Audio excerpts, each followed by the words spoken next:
O meu tema, na verdade, ele parece contradizer um pouco tudo aquilo que foi dito.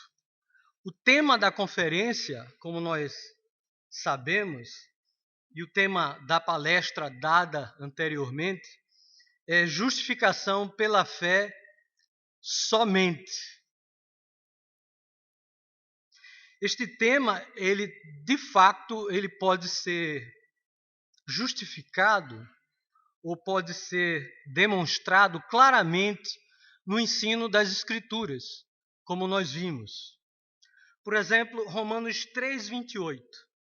Em Romanos 3:28, o apóstolo Paulo fala de uma forma muito clara.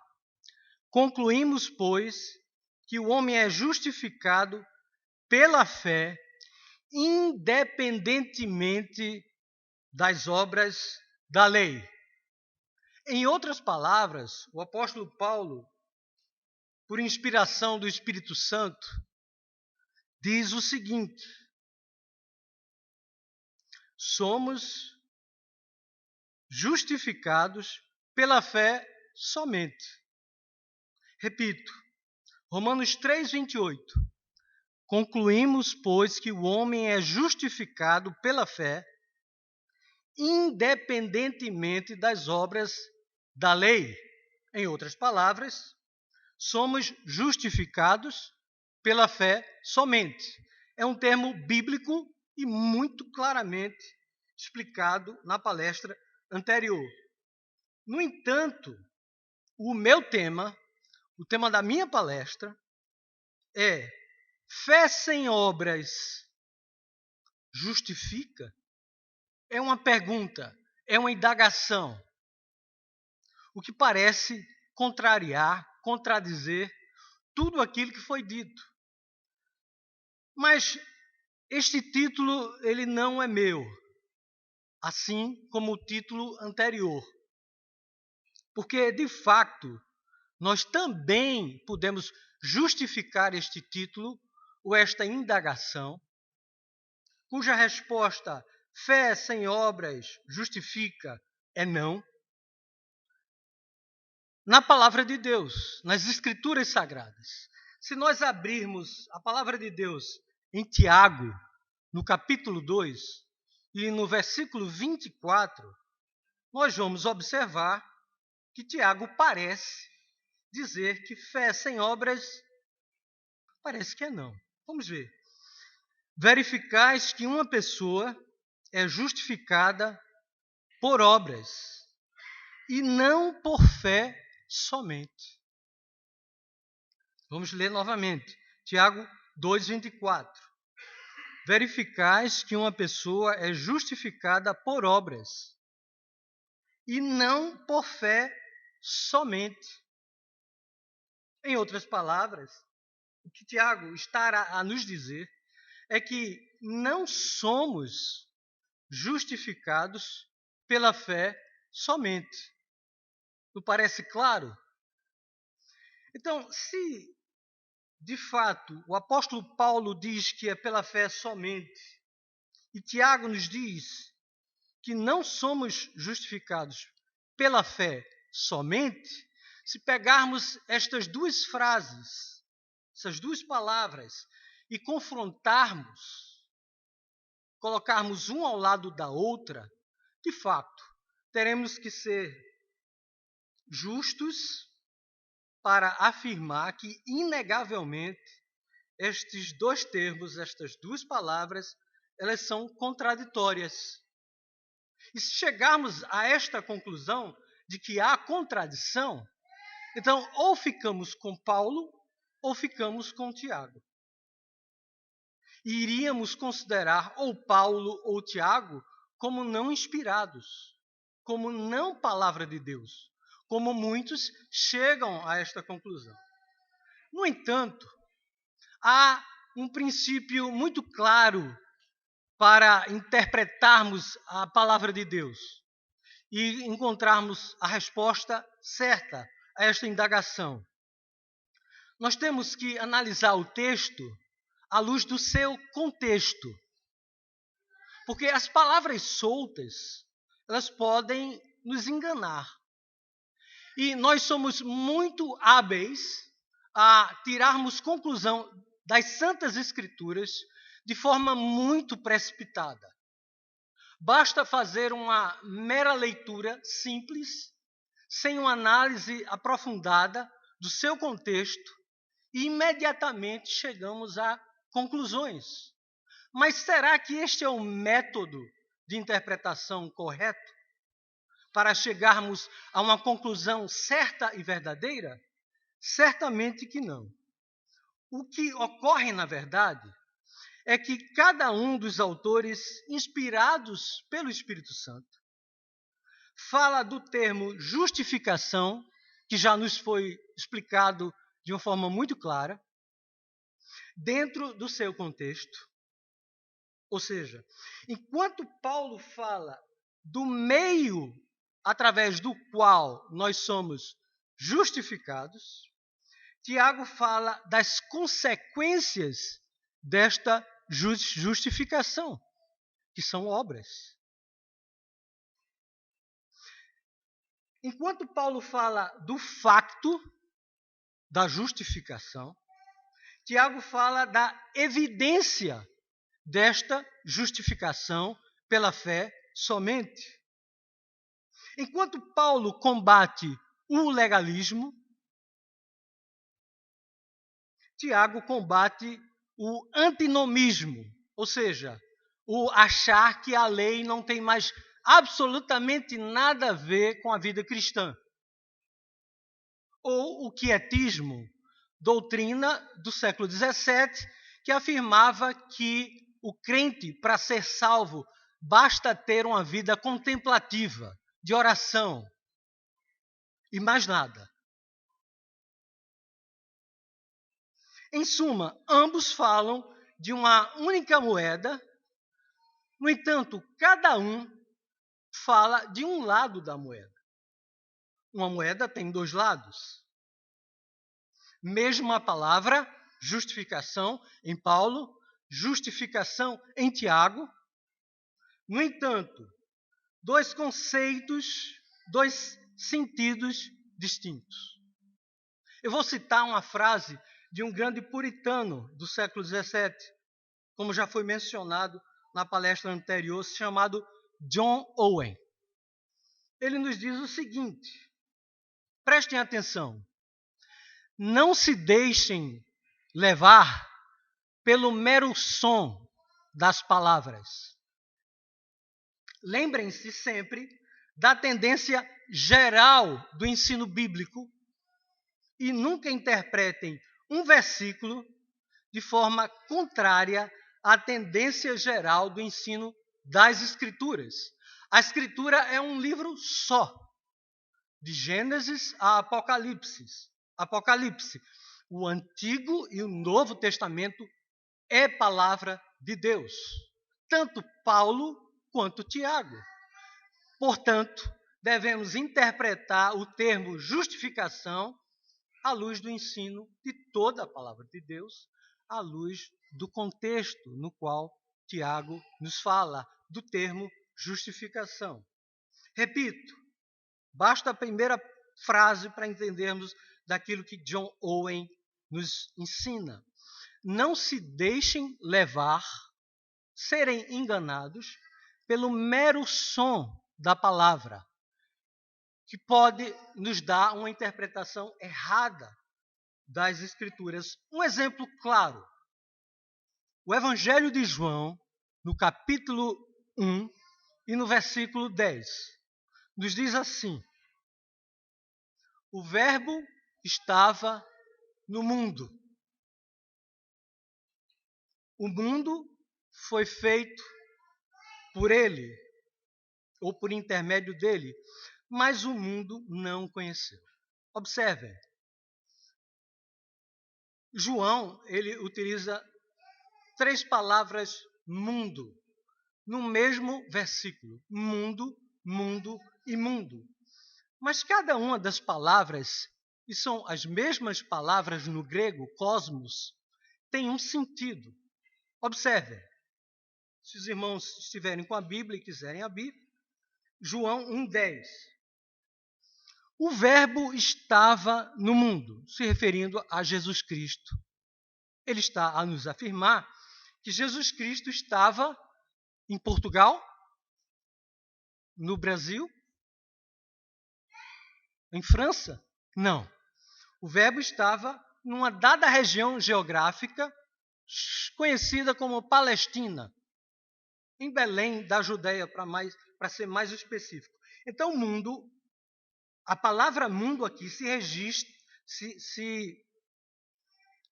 limita a uma determinada área geográfica da Terra. O Verbo estava no mundo, não na Lua.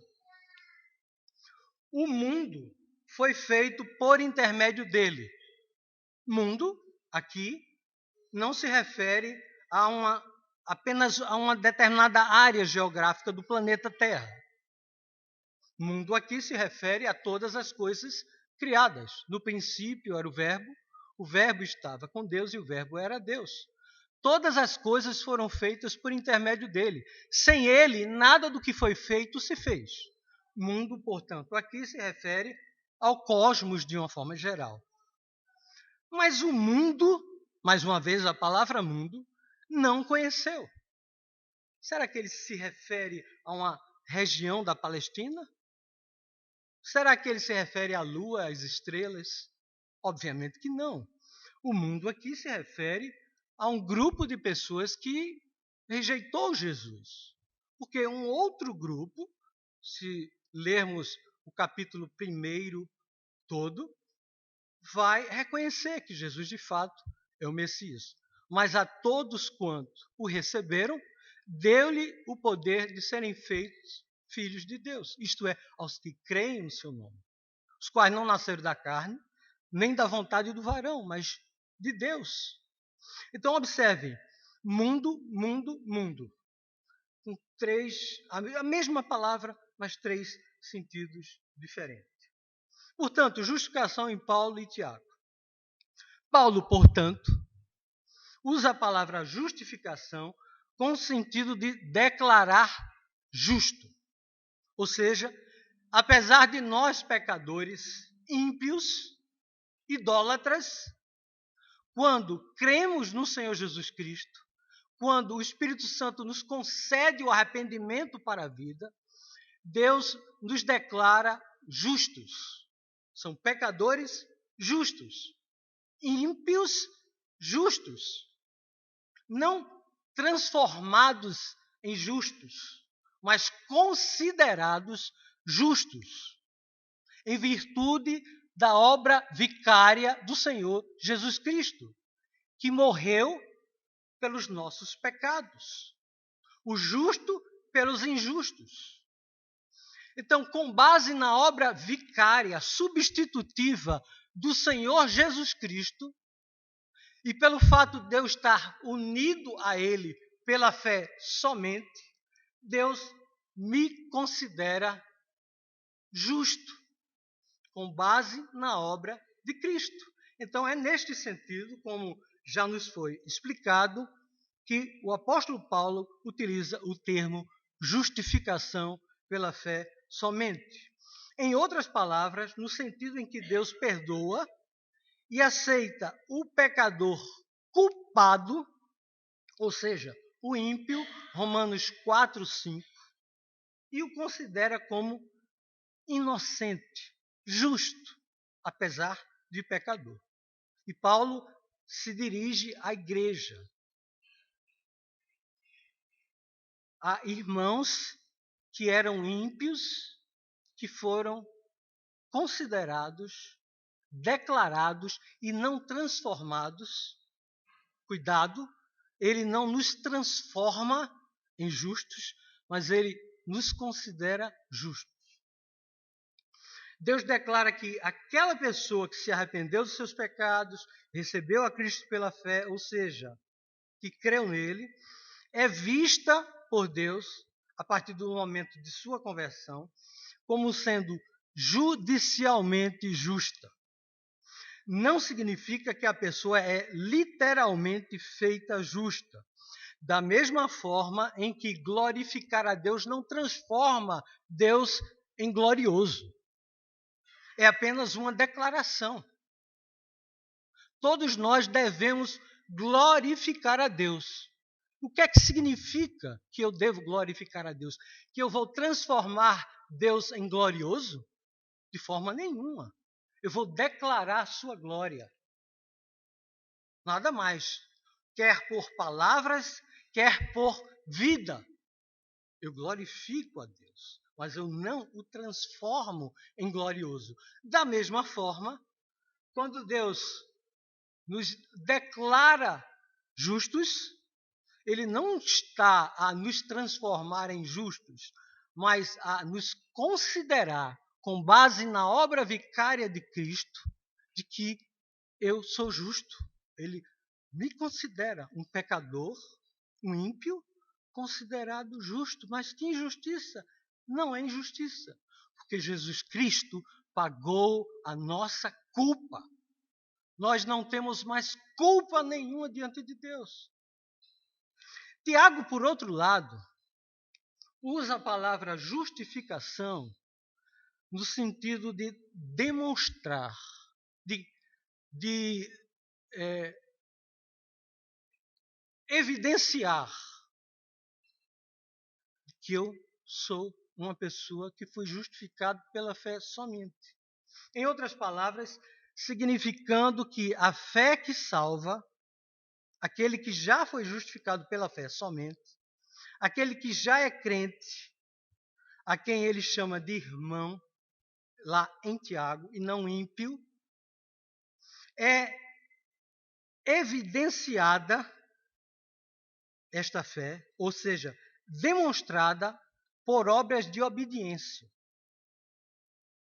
Então, aquele que é justificado pela fé somente,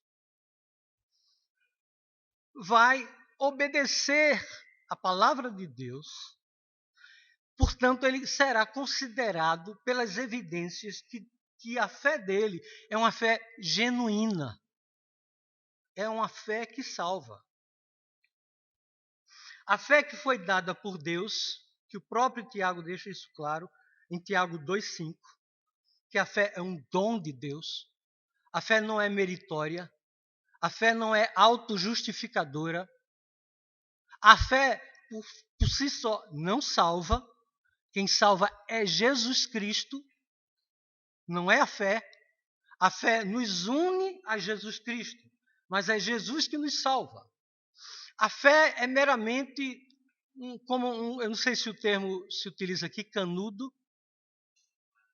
uma palhinha para um sumo, é apenas um meio, um canal. Através desse canal, eu recebo a Cristo como Senhor e Salvador da minha vida.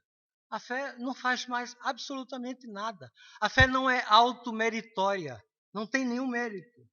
E é uma fé que nos é dada. Então, o que Tiago quer nos dizer é que esta fé genuína que nos salva, ela não está sozinha. Quando Deus nos dá fé, Ele nos dá uma fé acompanhada de obediência. Obras para Tiago, em Tiago 2, é obediência. Não são obras de caridade apenas, embora possa ser, se a motivação for correta, se é feita por um regenerado. É obra, é boa obra. Obra para Tiago são obras de obediência, seja elas quais forem. Se eu sou um filho obediente, isto é obra, é uma excelente obra. Muito bem, mas tudo isso que eu estou a afirmar, na verdade, são minhas palavras, são minhas conclusões. Portanto, para não perdermos muito tempo, porque a concorrência é meio desleal, pastor. Estou concorrendo com o almoço, com o estômago dos irmãos. Então, nós temos que acelerar um pouco. Nós temos, então, que interpretar o texto à luz do seu contexto. E, para isso, nós temos que perceber que Tiago, irmão de Jesus, judeu, convertido, após a ressurreição de Cristo, é quem escreve esta carta. Então, Tiago respira o judaísmo, mas é de fato um cristão. Ele tornou-se um dos líderes da igreja logo no início e é descrito como alguém reconhecido pelos apóstolos. A carta dele foi destinada aos cristãos judeus convertidos ao cristianismo, judeus que foram dispersos, que moravam numa região para fora da Palestina pela perseguição dos próprios judeus. Então, Tiago, nesta carta, respira palavras, conceitos da cultura judaica, mas é, de fato, um cristão. Nós podemos perceber isso rapidamente, por exemplo, no capítulo 1, verso 1 da carta de Tiago, quando ele se dirige à igreja como as 12 tribos que se encontram dispersas. Quando ele usa o termo sinagoga para se referir à igreja, então observe, ele se refere dentro de um contexto muito novo, muito recente da formação da igreja. Ele tem como um propósito, ao escrever esta carta, consolar e advertir os irmãos crentes em Jesus Cristo, da cultura judaica, quanto ao perigo de se viver uma vida inoperante, sem obras. Ou não correspondente ao chamado divino diante das variadas provações. O propósito final é levar os crentes à maturidade cristã. A igreja a qual ele se dirige é uma igreja que tem uma ortodoxia, um conhecimento da palavra. Mas uma igreja que não vive aquela palavra. É um conhecimento meramente intelectual. Há uma ortodoxia e muito bem por isso. No entanto, a ortodoxia não é suficiente se você não vive esta ortodoxia. É doutrina pura, mas também vida pura. Não basta ter conhecimento intelectual, temos que viver a palavra de Deus. Não basta acreditar na palavra, nós temos que amar esta palavra e vivermos para a glória de Deus, não para sermos salvos, porque já fomos salvos. São obras que Deus preparou de antemão para que andássemos nela. Paulo está em perfeita concordância com Tiago. Ele próprio reconhece a natureza do ser humano, pecadora, e não dá tempo para vermos em detalhes, mas ele fala aos irmãos da igreja como inconstantes, homem de ânimo dobre, Tiago 1, 8. Ele chama os irmãos da igreja como cobiçosos. Ao contrário, cada um é tentado pela sua própria cobiça, Tiago 1,14. Preconceituosos. Entretanto, vós outros menosprezastes o pobre por ser pobre. Destes honra aos ricos. Maldizentes. Tiago 3,9. Mundanos. Tiago 4,6. Impacientes. Tiago 5,7. Ora, como um homem que considera o ser humano tão miserável, qual homem seria capaz de dizer que estes homens podem ser considerados por Deus justos pela sua vida, se a vida dele é uma vida de miséria? Então não tem sentido interpretar a justificação em Tiago como tornar justo diante da vida das pessoas, visto que a vida destas pessoas é uma vida mundana. O conceito de Deus para Tiago, nesta carta, capítulo 1, Deus é soberano. Ainda no capítulo 1, Tiago, servo de Deus e do Senhor Jesus Cristo, reconhece a divindade do Senhor Jesus Cristo, reconhece-se como escravo de Deus, bondoso, 1,5, imutável, 1,17, galardoador, 1,12, regenerador, pois segundo o seu querer, ele nos gerou pela palavra. Misericordioso e gracioso, Tiago 2,5.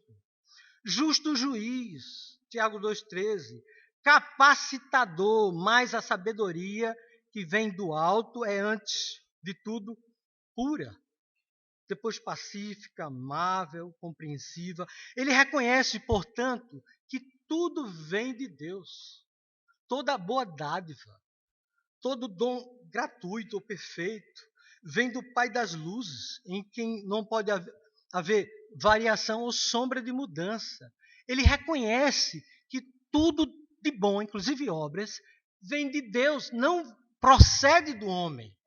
Como um homem que reconhece a soberania de Deus, a gloriosa graça de Deus, é capaz de dizer que nós somos feitos justos por Deus quando ele se refere a irmãos pecadores? Então, este entendimento equivocado pelo mero som da palavra está descartado. Bastaria dizer isso e vamos embora. No entanto, vamos chegar um pouco mais perto do ensino em Tiago, e aí nós estamos próximo à conclusão. Só mais uma hora, irmãos. Tiago 2, 14 a 26. Tá, o óculos que eu já não enxergo tão bem como há 20 anos atrás. Tiago, capítulo 2, versos 14 a 26. Acompanhe, meus irmãos, a leitura. Meus irmãos, qual é o proveito se alguém disser que tem fé, mas não tiver obras? Pode acaso semelhante fé salvá-lo? Se um irmão ou irmã estiverem carecidos de roupa e necessitados do alimento cotidiano, e qualquer dentre vós lhes disser: ide em paz, aquecei-vos e fartai-vos, sem contudo lhes dar o necessário para o corpo, qual o proveito disso? Assim também a fé, se não tiver obras, por si só é morta. Vamos ficar, por enquanto, até o verso 17. Nós vamos perceber no verso 14 que Tiago faz uma proposição. Ele já começa com um título, uma proposta daquilo que ele falará mais adiante. E nos versos 15 e 16, ele vai ilustrar aquilo que foi dito no verso 14. E no verso 17, ele vai chegar à conclusão da sua tese. Então, observe. Meus irmãos, qual é o proveito, ou seja, para que serve, qual é a utilidade, se alguém, hipoteticamente, disser, proferir, falar, proclamar, confessar que tem fé, mas a sua vida não corresponde, não tem obras. Pode acaso semelhante fé salvar? Qual a resposta? Não. Por quê? Porque este tipo de fé a qual ele se refere, no verso 14, é uma fé falsa, não é genuína. Por quê? Porque ela não se faz acompanhar de obras, de obediência. Então, observe. Se alguém disser que tem fé, mas você não percebe frutos, no mínimo é questionável se aquela pessoa é de fato crente no Senhor Jesus Cristo. Por quê? Porque ela não obedece à palavra de Deus. É incompatível. Então, nós podemos identificar que esta fé é uma fé falsa. Porque não há evidências, não há frutos nesta fé. É uma fé falsa. Não é a fé dom de Deus. É a fé da capacidade humana, falível, corrompida. Desculpa a expressão, desgraçada, sem graça. Então a resposta é, obviamente que não. Pode este tipo de fé salvar? Não. A questão de Tiago não é diferente do apóstolo Paulo. Ele está a discorrer aqui não de que maneira eu posso ser salvo, como Paulo, mas sim de que maneira a minha fé pode se evidenciar como verdadeira. E ele dá duas ilustrações. Verso 15. Se um irmão ou uma irmã, por exemplo, estiverem carecidos de roupa e necessitados do alimento cotidiano, do dia a dia, e qualquer dentre vós lhes disser, mais uma vez, professar,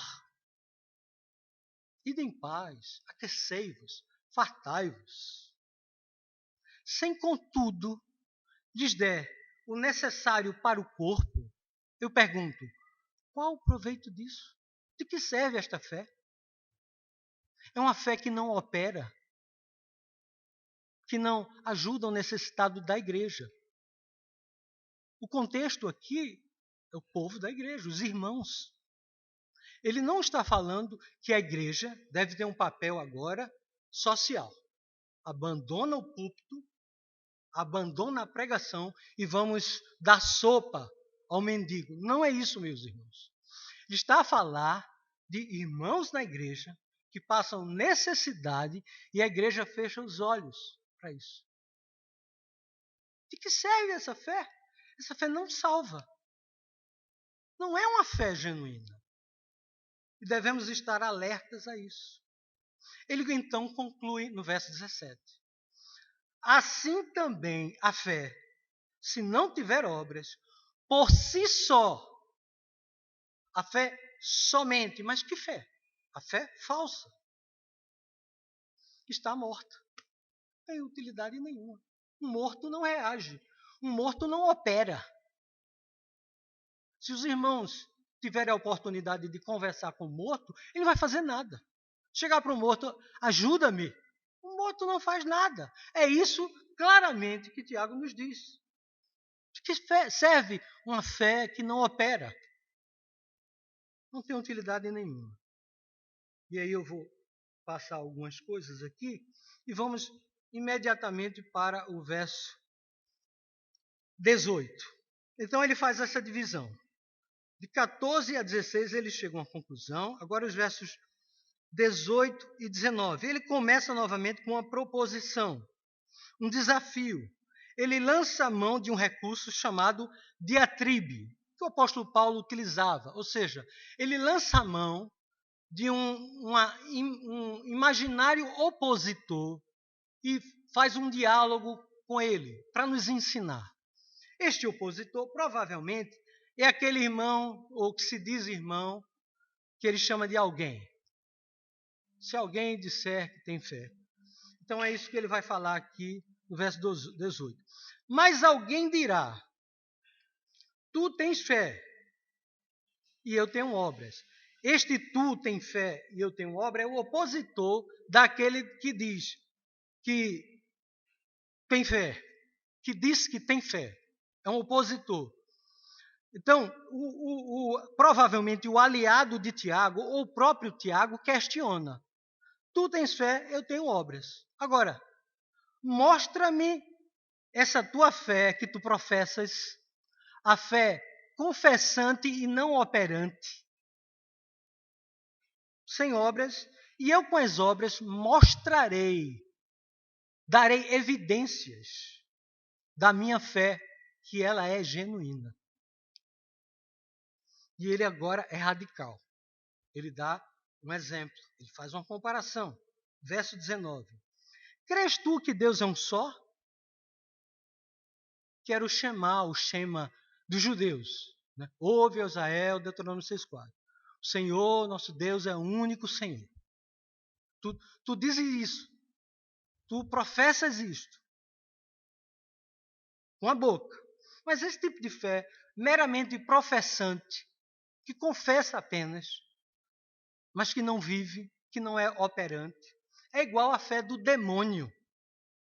fazes bem, maravilha, doutrina certíssima. Mas até os demônios creem e tremem. Essa palavra treme aqui, no grego, é única. Não existe em nenhum lugar mais da Bíblia. Significa que o demônio fica arrepiado. Arrepiado chama aqui também, né? Fica arrepiado. Ele sente um calafrio só em pronunciar o nome de Deus. Só dele saber do juízo. Ele fica com medo, ele treme. Então, Tiago diz que a fé desses irmãos, que é de boca para fora, é igual à fé do demônio. Porque o máximo que ela vai fazer é a pessoa sentir um calafrio. O máximo. E o demônio, pelo menos, sente um calafrio. E esses irmãos estão indiferentes. Há irmãos na igreja indiferentes, que vivem uma vida na igreja e lá fora é outra vida. É uma fé meramente professante, mas não é uma fé operante. Não é uma fé de obediência. Irmão, cuidado. Cuidado. Nós não somos salvos por obras. Mas a fé que salva, a fé genuína, que Deus nos concede gratuitamente, ela vem acompanhada de obras, de obediência. Porque esse tipo de fé, meramente professante, é a fé do demônio. Não sou eu que estou a dizer. Não quero assustar os irmãos. Tiago, inspirado pelo Espírito Santo, assim o diz. Até os demônios creem, tremem. Vamos continuar. Verso 20, ele começa novamente com a proposição, com a diatribe, aquele recurso de um imaginário opositor. Ele dá uma ilustração do Velho Testamento, duas ilustrações. Abraão e Raabe. Queres, pois, ficar certo, ó homem insensato? Ele chama este homem que tem uma fé professante de vão, de vazio, de destituído de verdade. Este é o significado de insensato. De que a fé meramente professante, ou seja, sem as obras, é inoperante, não tem valor algum, não serve para nada. Queres ficar sabendo? Te darei 2 exemplos do Antigo Testamento. Tu que conheces a Escritura do Velho Testamento. Vós, judeus, que se dizem cristãos, mas que não têm uma fé operante. Vou dar 2 exemplos para vocês. E nisto o apóstolo Paulo, obviamente, está de acordo com Tiago, como tudo que ele fala. Não foi por obras que Abraão, nosso pai, foi justificado ao oferecer sobre o altar o próprio filho Isaque. Ou seja, a palavra justificado aqui, como mais adiante, significa que Abraão deu evidências de que a fé dele era genuína. Porque Abraão é dito justificado no capítulo 15 de Gênesis. Mas quando ele oferece Isaque é no capítulo 22. Abraão já havia sido justificado pela fé somente no capítulo 15. Porém, ele demonstrou que aquela fé era genuína no capítulo 22. Por quê? Porque ele obedeceu. Deus pediu a ele o próprio filho, Isaque, o filho da promessa, aquele a quem Deus disse que iria abençoar. E de repente, o filho da promessa, Deus, então foi o ápice de uma demonstração de uma fé genuína. A fé que salva. Então, quando Tiago fala que Abraão foi justificado, é neste sentido. Ele deu evidências de que ele possuía, pela graça de Deus, uma fé genuína. Porque operou. Porque obedeceu. Imagine, irmãos, Deus nos pedir o nosso filho amado. Eu tenho 2 filhos, homens. E criados como homens, graças a Deus. Que hoje em dia está difícil, não é? Muitos pais têm criado seus filhos e dado roupas que são produzidas por homossexuais para se parecerem com mulheres. Cuidado. Mas imagina Deus pediu o seu próprio filho, o filho amado. Abraão obedeceu. Quer maior exemplo de fé do que esse? Não há.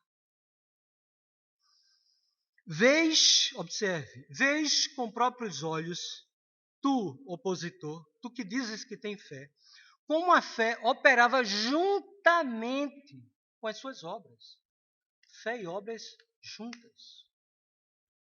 Com efeito, foi pelas obras que a fé se consumou. Ela chegou ao seu objetivo final. Ou seja, dá a um crente uma vida compatível com as exigências do próprio Deus. Vida de obediência. Observa. Ele quer deixar claro à vista dos irmãos de que é uma fé genuína, ela é operante. E se cumpriu a escritura, a qual diz, verso 23, ora, Abraão creu em Deus e isso lhe foi imputado para a justiça e foi chamado amigo de Deus. Tiago, portanto, concorda absolutamente com a interpretação do apóstolo Paulo. Ele diz aqui, neste verso, de forma clara, que se cumpriu a escritura, que dizia no verso 15 já, que Abraão creu em Deus e isso lhe foi imputado para a justiça. Ele crê na justificação pela fé somente. No entanto, esta justificação pela fé somente não está sozinha. Está acompanhada de obras de obediência. Conclusão, verso 24. Verificais, né, observe de uma forma, digamos, científica, palpável, concreta, que você pode verificar, examinar pelo fruto, verificais, isso é importante, que uma pessoa é considerada justificada, em outras versões já se traduz como considerada, por obras e não por fé somente. Então, este fé somente, ele não está falando da declaração de Deus que é por fé somente, mas da demonstração de que aquela fé é genuína, porque ela se mostra genuína por obras. Para encerrar, ele dá o exemplo de Raabe. Enquanto Abraão já era maduro na fé, Abraão foi chamado no capítulo 12 e andou nas pisadas daquele que viria, Jesus Cristo. Raabe era uma nova convertida, novíssima, ímpia, chamada pela Escritura prostituta, na verdade ex-prostituta. Mas antes de se converter, era uma prostituta, uma meretriz. Raabe, em Josué, no capítulo 2, não dá tempo de vermos, depois os irmãos podem observar, ela protege os espias de Israel, não os denuncia e os esconde. Mais adiante, se não me falha a memória, capítulo 9, Josué 2, ela vai declarar que o Deus de Israel é o Deus vivo e verdadeiro, aquele que operou maravilhas no seu povo. Então, observe, ela demonstra aquilo que ela professa, é demonstrado que é genuíno, porque ela obedeceu à vontade do Senhor. Ou seja, a fé dela era uma fé genuína, porque operou. De igual modo, verso 25, não foi também justificada, ou seja, evidenciado por obras, a meretriz Raabe, quando acolheu os emissários e os fez partir por outro caminho? E ele conclui, porque assim como um corpo sem espírito é morto, assim também a fé sem obras é morta. Uma fé que não é operante não tem valor algum, não tem vida. Assim como um corpo sem um espírito. A ilustração é muito clara. Um corpo sem o espírito não opera, não reage, não tem obra. Então, esta é a conclusão. Porque assim como o corpo sem espírito é morto, assim também fé sem obras não é fé verdadeira, não é fé genuína, não é a fé que salva, não é a fé que justifica, não é o meio dado por Deus. Esta é a conclusão. Então, para encerrar, para ficar claro,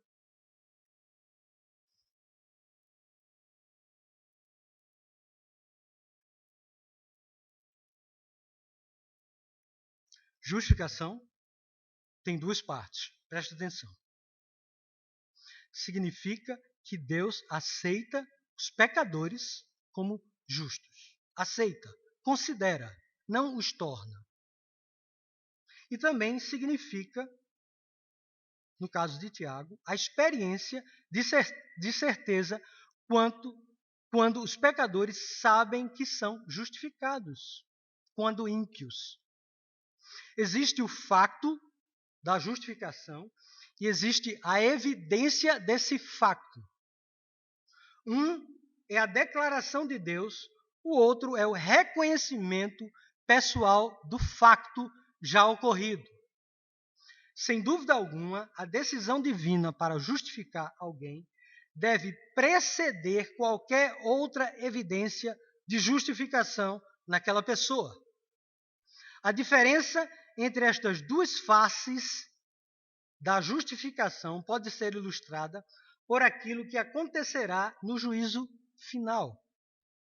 Todos aqueles a quem Deus tem justificado pela fé somente serão vistos publicamente por toda a gente que eles são, de facto, os justificados pela fé somente. Eu vou ler Mateus 25, 32 a 36. Se os irmãos quiserem acompanhar, estou concluindo.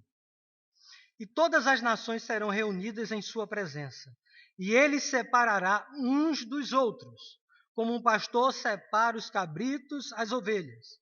E porá as ovelhas à sua direita, mas os cabritos à esquerda. Então dirá o rei aos que estiverem à sua direita: vinde, benditos de meu Pai. Observem, vindes, benditos de meu Pai. Entrai na posse do reino que vos está preparado desde a fundação do mundo. Porque tive fome e me deste de comer. Tive sede e me destes de beber. Era forasteiro e me hospedastes. Estava nu e me vestistes. Enfermo e me visitastes. Preso e fostes ver-me. Jesus deixa claro que a vida desses homens, a quem se diz benditos do meu Pai, era uma vida operosa, era uma vida de obediência, era uma vida de obras. Não que eles houvessem sido salvos por causa das obras, mas porque a fé salvadora os levou a uma vida de obediência. Não devemos temer, portanto, a prática de obras, não apenas caridade, mas de obediência de uma forma geral. A liderança da igreja, portanto, deve visitar os seus membros, as suas ovelhas, a quem Deus deu para pastorear o rebanho dele. Porque só assim a igreja vai identificar quem são os necessitados da igreja. Deus nos fez alma, corpo e espírito. Há necessidades físicas também. No Brasil, encontramos muita gente de porta em porta a pedir esmola. E muitas vezes são pessoas de igrejas evangélicas. Onde está a igreja? Onde está a igreja? É papel da igreja socorrer, em primeiro lugar, os da família da fé, em todos os níveis. Mas como identificar? Tiago diz que se alguém está enfermo, chama os presbíteros. Ok, é alguém que está enfermo, acamado, não pode se levantar. Mas é papel da liderança da igreja visitar os seus membros e tornar isso prático, um amor prático, uma fé operosa. É papel dos membros sustentar os seus pastores. É papel dos membros contribuir na igreja. O pastor também passa necessidade. Há pastores, que eu sei, em Portugal, missionários, passando necessidade. Onde está a igreja? Onde está a igreja? Este também é o papel da igreja. Nós glorificamos a Deus não apenas de boca, mas operando, agindo. Este é o papel da igreja também. Pastores, preguem, ensinem a palavra de Deus. O povo precisa ser alimentado com a palavra de Deus para que eles possam viver uma fé operosa. Mas há também responsabilidades pessoais, não apenas como igreja, como povo de Deus, mas nós pessoalmente, de acordo com as nossas possibilidades. É óbvio, temos que ajudar aqueles que são próximos a nós e que temos condições de fazer isso. Portanto, que Deus nos desperte, que Deus desperte a sua igreja, que a igreja do Senhor Jesus Cristo abra os olhos, que não apenas confesse a fé verdadeira, que não apenas pregue a fé genuína, mas viva para a glória de Deus. Amém. Deus abençoe.